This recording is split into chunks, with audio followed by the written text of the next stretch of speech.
Hello everyone, welcome back to Pakistani reaction. आज हम जिस वीडियो पे रिएक्ट करने वाले हैं उसका टाइटल है why India refuse to visit Pakistan champions trophy and cricket economy Syed Muzammil official. यार वैसे इनके ना वीडियो काफी इंफॉर्मेटिव होती है और बड़ी फैक्ट्स के ऊपर होती है। और एक गुड न्यूज आई गेस जो है चैंपियन ट्रॉफी का स्केड्यूल आ चुका हुआ और इंडिया और पाकिस्तान का जो मैच है ना दुबई में हाइब्रिड मॉडल में। और आई गेस 23 मार्च को या फैब को जबरदस्त फैब, हाँ आई गेस फैब को है। यार मुझे तो यही सुन के बहुत खुशी हुई कि एटलीस्ट कोई जो है ना वो फाइनलाइज जो है ना वो चीजें हो गई, क्योंकि बहुत लंबी खिंची है जो डिबेट थी ना। हाँ, तो अब देख लेते हैं इनकी वीडियो भी बहुत अच्छी, बहुत फैक्चुअल वीडियो होती है। करते हैं स्टार्ट, डिस्कशन होने वाली है। हमेशा की तरह मेरे तक जुड़े रहिएगा, चैनल को सब्सक्राइब कर दीजिए। तो किसी दौर में क्रिकेट की बात करने का मतलब सिर्फ क्रिकेट की बात करना ही था, और जब स्टेट्स आपस में क्रिकेट पर नेगोशिएशन करती थी तो उसका मतलब सिर्फ ये था कि एंटरटेनमेंट प्रोवाइड की जाए अपने अपने मुल्कों को। लेकिन अब आकर क्रिकेट का ताल्लुक सिर्फ बैट और बॉल के कंपटीशन से नहीं, पैसे कमाने से भी है, स्टेट पावर को मज़ीद बढ़ाने से भी है, रेवेन्यू कमाने से भी है, और सॉफ्ट पावर का मसल शो करने से भी है। सॉफ्ट पावर मॉडर्न स्टेट्स के लिए बहुत ज़रूरी इसीलिए है कि अब आकर दुनिया में कॉलोनियलिज्म का दौर तो है नहीं कि आप किसी मुल्क पे कब्ज़ा कर लेंगे, जंग कर देंगे और उसके बाद वहाँ के वसाइल वहाँ से बाहर निकाल के एक्सप्लॉइट करके इस्तेहसाल करके पैसे कमाएंगे। आजकल के दौर में चूँकि जंग की और वॉरफेयर की जो प्रोबेबिलिटी है वो बहुत कम हो चुकी है कन्वेंशनल वॉर की, इसीलिए अब बहुत से मुल्कों के लिए ये इंतहाई ज़रूरी है कि वो सॉफ्ट पावर के थ्रू असल में अपनी ताकत का इस्तेमाल करें और मज़ीद अमीर हो जाएं, मज़ीद ताकतवर हो जाएं। तो इसीलिए जिस तरह हॉलीवुड की एक बहुत बड़ी मैसिव इंडस्ट्री है जो पूरी दुनिया में कल्चरल एक्सपोर्ट्स करके पैसा कमाती हैं, इसी तरह टर्की ने किया, हिंदुस्तान ने भी यही किया कि बॉलीवुड का जो एक वेंचर है उसको यूज़ किया एंटरटेनमेंट और सॉफ्ट पावर का मसल शो करने के लिए। And now cricket has become a big avenue for India to earn money and to show the power of their state. तो इसीलिए आज जो हम बात करने जा रहे हैं वो खालिसतन सिर्फ क्रिकेट की एज एन एंटरटेनिंग फैकल्टी की बात नहीं हो रही, बल्कि बात इस चीज़ की हो रही है कि पाकिस्तान और हिंदुस्तान जब कलेक्टिवली इमेजिन किए जाते हैं तो शायद सबसे बड़ी कॉमनैलिटी अब इन दोनों मुल्कों की हिस्ट्री भी नहीं बची। उसकी वजह यह है कि पाकिस्तान यानी कि 1947 के बाद से इस तरफ जो लोग थे, जो तारीख उन्होंने पढ़ी या जिस तरह से उन्होंने अपने आप को आइडेंटिफाई किया, I can say bye my on very experience कि लोग यहाँ पर अब शायद 5 to 10% भी आइडेंटिफाई ना करें कि हमारा ताल्लुक इंडियन सिविलाइजेशन से कभी था भी। उसकी वजह यह है कि उसकी रूट्स को जड़ से उखाड़ दिया गया और नई तारीख आपको सिखा दी गई। तो अब कहना ये चाह रहा हूँ कि अब सिर्फ एक वाहिद सबसे बड़ी कॉमनैलिटी जो हिंदुस्तान और पाकिस्तान में बची है, जो मुश्तरक है, जो कॉमन है, जो ओवरलैपिंग है, वो क्रिकेट है। और कुछ स्टैट्स अगर आपसे शेयर करूँ तो 2011 का जो वर्ल्ड कप था सेमीफाइनल, उसमें 500 मिलियन लोगों ने ये मैच देखा, 50 करोड़ लोगों ने। 2017 की चैंपियंस ट्रॉफी का फाइनल 400 मिलियन लोगों ने देखा इस खित्ते में, यानी कि 40 करोड़ लोगों ने। पाकिस्तान और हिंदुस्तान के जो बड़े इवेंट्स के मैचेस होते हैं उनकी एवरेज व्यूअरशिप होती है 328 मिलियन पीपल, 32 करोड़ से ज़्यादा। अब कॉन्टेक्स्ट सेट करने के लिए, एक पिक्चर पेंट करने के लिए अगर इसको कंपेयर करें सुपर बोल से, जो सबसे ज़्यादा फेमस, दुनिया में सबसे ज़्यादा फेमस स्पोर्टिंग इवेंट्स में से एक है, तो सुपर बोल की मैक्सिमम व्यूअरशिप 124 मिलियन होती है और इंडिया पाकिस्तान के मैच की 500 million, almost 4 times of that. ये है context. What is the money involved? बड़ा सवाल।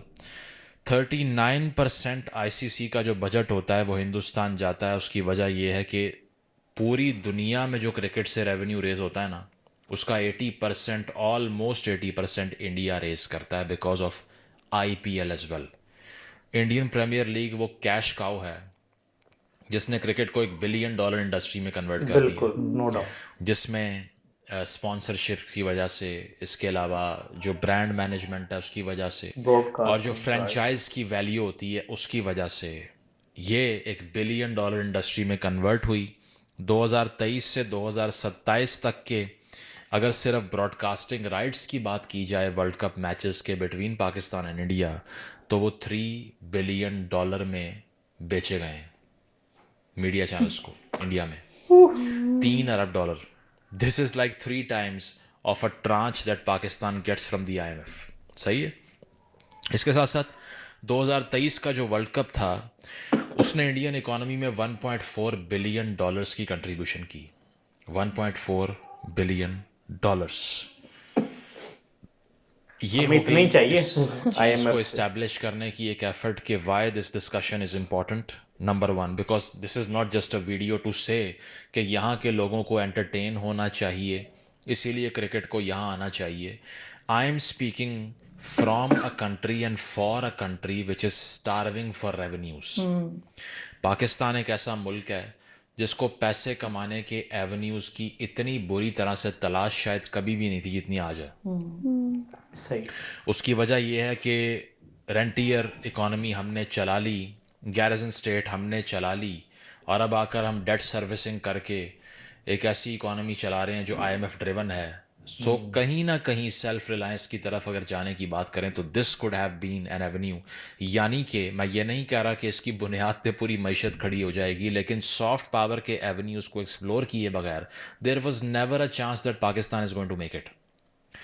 तो इस बार का जो चांस था वो चांस था दरअसल चैंपियंस ट्रॉफी 2025 को होस्ट करने का, और हाइब्रिड मॉडल की डिस्कशंस शुरू हो गई। उसकी वजह यह थी कि पाकिस्तान में ये चैंपियंस ट्रॉफी होना थी। SCO का जब समिट हुआ हमने उस पर वीडियो भी बनाई और ये कहा कि जब यहाँ पर आए इंडियन फॉरेन मिनिस्टर जयशंकर साहब तो शायद उनसे बात की गई इस बारे में, प्रेस ने रिपोर्ट किया क्रिकेट के लिए। हिस्टोरिकली इसकी इंपॉर्टेंस भी इन दो कंट्रीज़ के लिए खासी पॉलिटिकल भी रही है, जिसकी बहुत सी एग्जांपल्स हम पहले भी दे चुके हैं। अगर उसको क्विकली रिकैप करें तो पाकिस्तान और इंडिया ने 1962 से 1977 तक कोई क्रिकेट नहीं खेली। उसकी वजह यह है कि जैसे ही पॉलिटिकल डिफरेंसेस क्रिएट होते हैं क्रिकेट सबसे पहले रुकती है, because both countries see it as a gesture of friendship. ये सिर्फ एक गेम नहीं है। जिस तरह अमेरिका ने ईरान को लेट 90s में वर्ल्ड कप में खेल लिया, ईरान ने भी इंगेज किया, अमेरिका ने भी इंगेज किया, though both the countries were fierce enemies. लेकिन पाकिस्तान और इंडिया के एटीट्यूड में हमेशा से ये चीज़ परसिस्टेंट रही है कि जैसे ही बायलैटरल रिलेशंस ख़राब होते हैं क्रिकेट बंद हो जाती है, बिकॉज ये सिंबॉलिक वैल्यू बहुत ज़्यादा रखती है दोनों कंट्रीज़ की लीडरशिप और लोगों के लिए भी, जो मेरा ख्याल से इतनी इंटेलिजेंट अप्रोच नहीं है। उसकी वजह यह है कि गेम का उससे क्या ताल्लुक। बैट और बॉल की लड़ाई में ऐसी क्या सिग्निफिकेंस है जो अगर बंद करोगे तो आवाम भी सोचेगी कि नहीं ये हमारे दोस्त नहीं है, और अगर वो शुरू हो जाएगी तो दो कंट्रीज दोस्त बन जाएंगे। तो मेरा नहीं ख्याल कि इसकी जितनी हाइप्ड और एग्जैजरेटेड वैल्यू शो की जाती है वो किसी भी कंट्री के लिए जो कि एक रैशनल एक्टर वाली स्टेट रखता हो होनी चाहिए। बट है क्या कह सकते हैं, क्रिकेट क्रेजी जब खुश हो के हम अपने आप को कहते हैं कि हमारे दिमाग ही नहीं चलते इस गेम के सामने, तो फिर उसके बाद तो कुछ नहीं रहता ना। तो आगे चलें तो ये हर्ड मेंटालिटी स्टेट भी अच्छी तरह इस्तेमाल करती है दोनों तरफ। 1987 में ज़िया साहब जयपुर जाते हैं मैच देखने के लिए, राजीव गांधी से मिलते हैं। कान में रिपोर्टेडली ये बात बहुत उस वक्त फैली थी और बहुत रूमर्स थे कि उन्होंने राजीव गांधी के कान में ये कहा कि वी हैव द बॉम्ब, कि हमने एटम बम बना ली है और अब सिक्योरिटी का क्राइसिस जो है ना वो बहुत बड़ा हो जाएगा, इसीलिए हमसे बात कीजिए। ठीक है, ज़िया साहब ने ये सब कुछ इसीलिए किया कि रिजम्पशन ऑफ टाइज हो, क्योंकि 70s के बाद से वो हो नहीं रहा था। इसके अलावा न्यूक्लियर टेस्ट जब हुए लेट 90s में 98 में नवाज शरीफ साहब वाजपेयी साहब से मिले न्यूयॉर्क में, तो सितंबर 1998 की ये मीटिंग थी। जनवरी 1999 में क्रिकेटिंग टाइज बहाल हो गए। पाकिस्तान ने टूर किया इंडिया का 2 टेस्ट मैचेस खेलने के लिए। इसी तरह 2004 में मुशर्रफ साहब ने कोशिश की क्रिकेट टाइज को रिज्यूम करवाया। 2011 में यूसुफ रज़ा गिलानी साहब जो कि पाकिस्तान के एक्स प्राइम मिनिस्टर हैं, वो वर्ल्ड कप के मैचेस सेमीफाइनल देखने के लिए इंडिया गए, जो पाकिस्तान हार गया, जो आज तक मैं नहीं भूलता कि मिसबा टुक टुक करता रहा और एंड पे ही went all in to just show that I can hit it but I did not hit it, I don't know why. तो ये सारा कुछ हुआ जिससे डायरेक्टली एक पॉलिटिकल नेगोशिएशन कभी शुरू हो गई कभी बंद हो गई। तो अब इस मरतबा जो चांस था पाकिस्तान के पास वो चैंपियंस ट्रॉफी 2025 की फॉर्म में था, जो कि होनी है फरवरी 19 से 9 मार्च 2025 तक, और हमेशा की तरह जिसका डर था वही हुआ। और वो डर ये था कि इंडिया चूंकि जब से मुंबई अटैक्स हुए तो एक पॉलिसी पोजीशन ले चुका है कि पाकिस्तान के साथ नो एंगेजमेंट, नॉन एंगेजमेंट।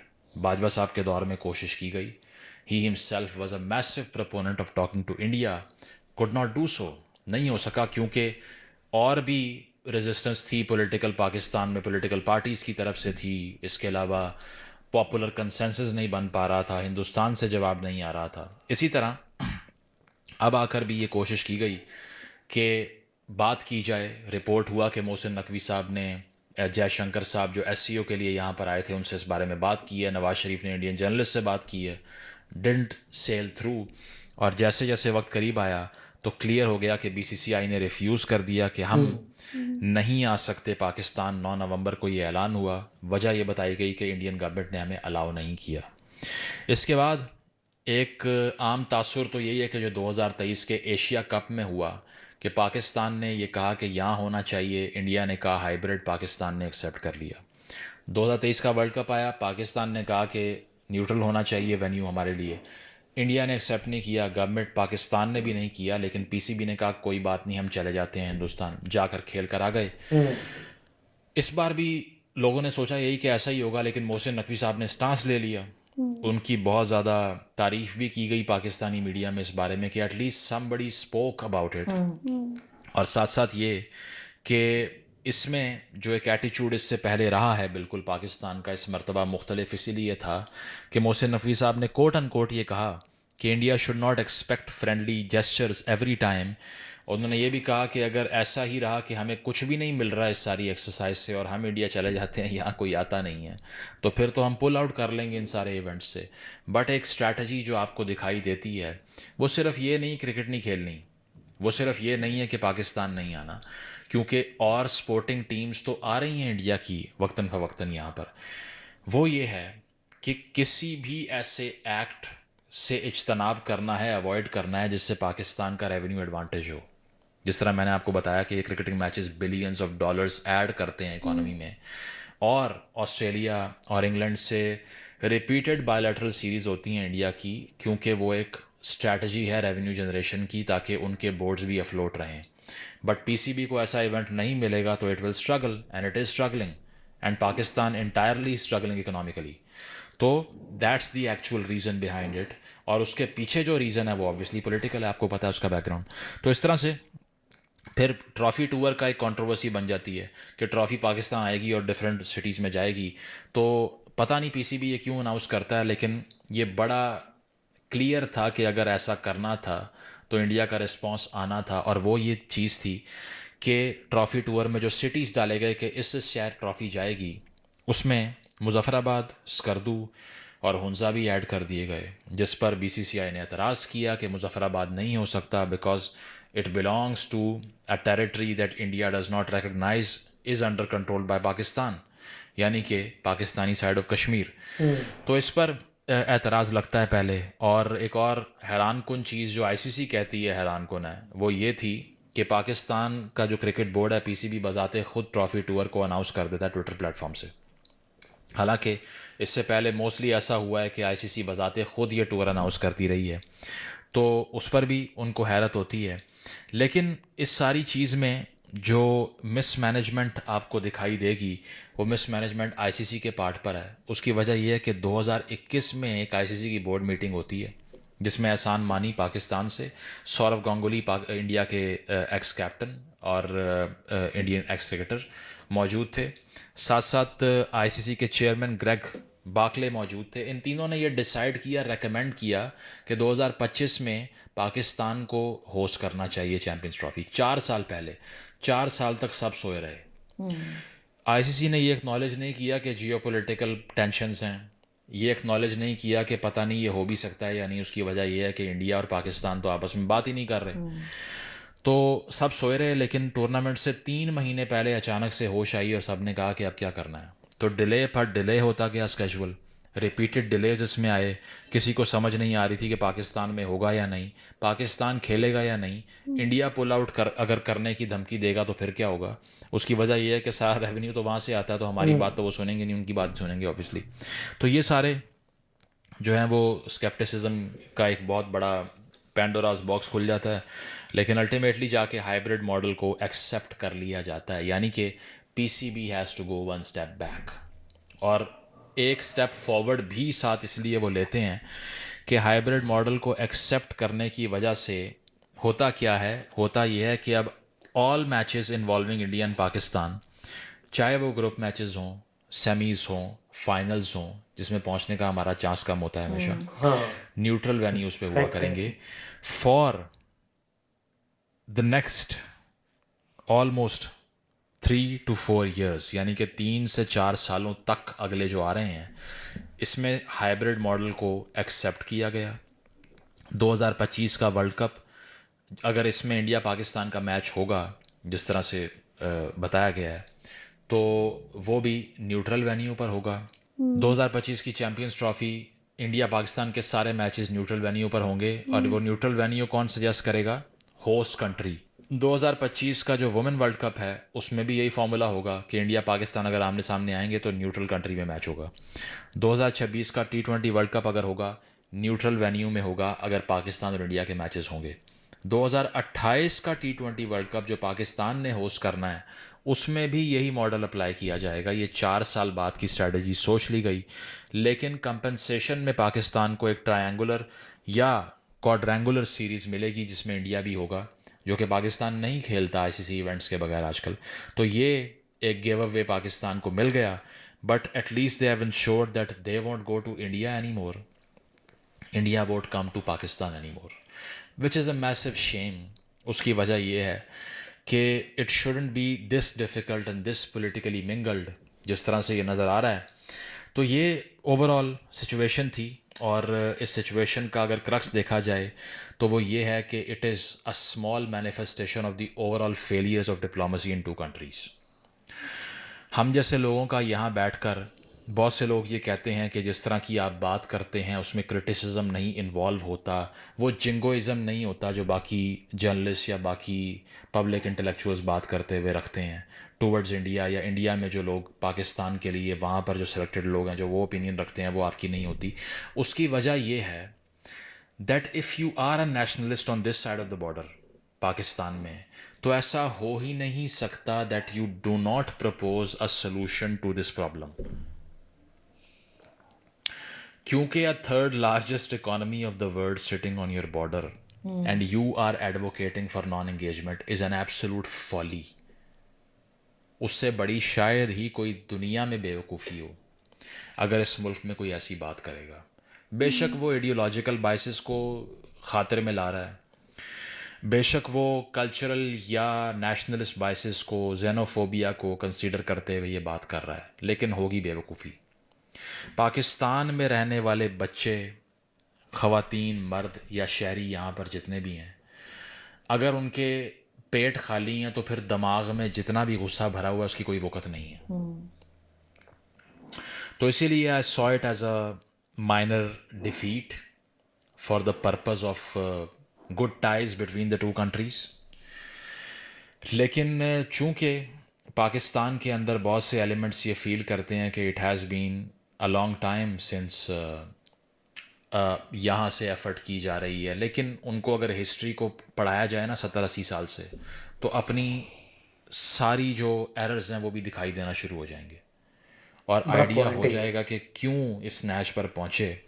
तो सबसे बड़ी चीज़ ये है कि कंसिस्टेंट पॉलिसी फॉर्मेशन पाकिस्तान को भी चाहिए, और वो ये नहीं होनी चाहिए कि नॉन एंगेजमेंट, वो ये नहीं होनी चाहिए कि आगे से अगर ऐसा रिएक्शन देख के अपना नुकसान करना है तो उस पर कंपेल होना शुरू हो जाए, या jingoism. It has to come with a pragmatic approach. सबसे बड़ा जो आपका सेवियर हो सकता है वो पावर है। क्या वजह है कि आईसीसी कभी भी इंडिया की रिक्वेस्ट को टर्न डाउन नहीं करेगा, पाकिस्तान की रिक्वेस्ट को खातिर में ही नहीं लाएगा? उसकी वजह यह है कि भाई वो 80% रेवेन्यू जनरेट कर रहे हैं। क्या वजह है कि जो यूएनओ से हमारे मुतालबात होते हैं कि हमारी बात सुन लीजिए, या फिर जो हमारे मुतालिबात हैं या हमारा विजन है, इवन पैलेस्टीन का जहाँ पर एक इतना ब्रूटल एक पूरा फियास्को चल रहा है, और दुनिया में कहीं भी अगर किसी मुस्लिम नेशन ने कोई स्टांस लिया तो क्या वजह है कि उस पर अवॉइडेंस होती है? Because we don't have money in the pocket. Ultimate lesson ये है कि आपकी आइडियोलॉजी तब जीतती है जब उसके पीछे कैश होता है। Power brings ideology to a point. In international system की बात कर रहा हूँ सिर्फ मैं, ये ज़ाती ज़िंदगी की बात नहीं कर रहा कि मेरी कोई आइडियोलॉजी नहीं है या आपकी नहीं होनी चाहिए। International system is driven by realist principles. उसको समझने के लिए रोना पीटना बंद करना पड़ेगा। हिंदुस्तान के इस बिहेवियर को समझने के लिए भी आपको रियलिस्ट लेंस चाहिए। Make yourself so powerful to the point that you are absolutely unavoidable. जब आपकी मईशत, आपकी इकोनॉमी, आपकी दुनिया के इदारों में कंट्रीब्यूशन इतनी बड़ी हो जाएगी कि आपको अवॉइड करना ही इम्पॉसिबल है, तो फिर ये रोना और एहतजाज करना और ट्वीट करना और ख़बरें चलाने से कोई फ़ायदा नहीं होगा। वैसे ही दुनिया आपके आगे रेड कारपेट बिछा दिया करेगी। समझ गए। ये लेसन इस सारी एक्सरसाइज में ये था that we have to empower ourselves. अगर अपनी कौम को ताकतवर नहीं बनाएंगे तो फिर हम जितने भी इखलाकी भाषण झाड़ते रहें, यूएनओ में जाके तकरीरें करते रहें, कंडमनेशंस करते रहें, एहतजाज के लिए आधा घंटा खड़े होते रहें, किसी चीज़ का भी कोई फ़ायदा नहीं है, क्योंकि दुनिया इखलाकियात की नहीं, ताकत की ज़ुबान समझती है। Thank you. बहुत ही अच्छी बात है यार, जो उन्होंने बातें की ना, लिटरली अक्सर ना मेरे ना कभी फ्रेंड्स के साथ ना बातचीत होती थी ना, यहाँ के रिलेटिव्स के साथ, जब भी हम गेट टुगेदर करते थे, मैं उनको यही बोलता था कि भाई देखो, दुनिया आपकी बात क्यों सुने? कि आप लाडले हो? ऑफ कोर्स नहीं। और दुनिया उसकी बात क्यों ना सुने जो वर्ल्ड की तीसरी मतलब फोर्थ बड़ी इकोनॉमी बनने जा रहा हो? तो ये बड़ा सिंपल सा रूल है। अभी देखो, उन्होंने कहा कि आईसीसी पाकिस्तान की कोई भी सजेशन को ना वो खातिर में नहीं लाता, वो आप कह लो कि वो देखता भी नहीं, और इंडिया के अगेंस्ट कोई फैसला कर ही नहीं सकता, इसकी उतनी पावर ही नहीं है आईसीसी की। और जैसे उन्होंने बताया कि 80% जो रेवेन्यू वो इंडिया जनरेट करके दे रहा है आईसीसी को, तो आईसीसी क्या बोल सकता है? बल्कि उसकी वजह से हमें अगर कोई टूर्नामेंट मिल रहा है लाइक आईसीसी चैंपियन ट्रॉफी, और जाहिर बात है इंडिया के अपने वो है स्टैंड है कि उनके पीछे ये था कि वो जो मुंबई अटैक्स हुए हैं उससे पहले तो चल रही थी सीरीज, वो इंडिया पाकिस्तान आता था, पाकिस्तान इंडिया में जाता था, तो ये वजह वो कह रहे थे। मतलब उनका मेन है कि आप ना टेररिज्म के ऊपर वर्क नहीं करते, ठीक है? टेररिज्म आपकी तरफ से बहुत आ रहा है, और ओवरऑल फिर हमारे कंट्री की इकोनॉमी के हालात क्या है? ऑलमोस्ट बैंकक्रप्ट के करीब करीब है, और आम लोग तो कुछ भी नहीं चाहते। आम लोग तो यही चाहते हैं कि यार दोस्ती हो इंडिया के साथ, ट्रेड हो, और ओवरऑल इमेज अच्छा हो। बट ये कुछ ग्रुप ऑफ पीपल्स हैं, मतलब जो हमारा मतलब क्या कहते हैं, हमारी जिंदगी का फैसला करते हैं, ठीक है? उनके गलत बिहेवियर की वजह से, गलत डिसीजन की वजह से पूरे मतलब कंट्री को सफर करना पड़ता है, और तब भी देखो आपकी फिर वैल्यू भी नहीं रहती। अभी आप देखो कि 90s अर्ली 90s में जैसे इंडिया भी स्ट्रगलिंग फेज में था उस टाइम, बट ये था कि वो उनके दुनिया के साथ ताल्लुकात बड़े अच्छे थे।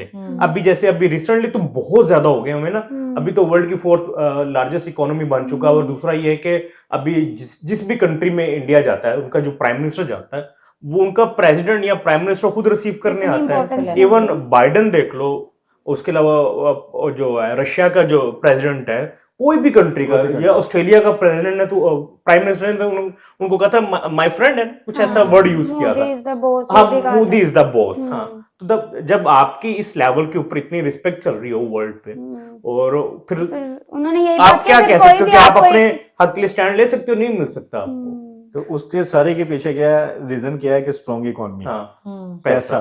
बड़ी सच्ची और बड़ी अच्छी बातें की हैं, लिटरली बड़े पत्ते की बात। बट खैर फाइनली 23rd फेब को अब हाइब्रिड मॉडल पे इंडिया और पाकिस्तान का मैच आई गेस दुबई में ही होगा, तो फिर देखते हैं क्या होता है। लेकिन यार इनकी वीडियो बड़ी इंफॉर्मेटिव होती है, बड़ी फैक्चुअल होती है, वो ना आपको एक रियल फेस दिखा देता है कि भाई आप यहाँ स्टैंड करते हो। बिल्कुल ऐसा ही है। आई होप सो आप लोगों को रिएक्शन पसंद आया तो जल्दी से चैनल को सब्सक्राइब कर दें। मिलते हैं नेक्स्ट वीडियो में। See you.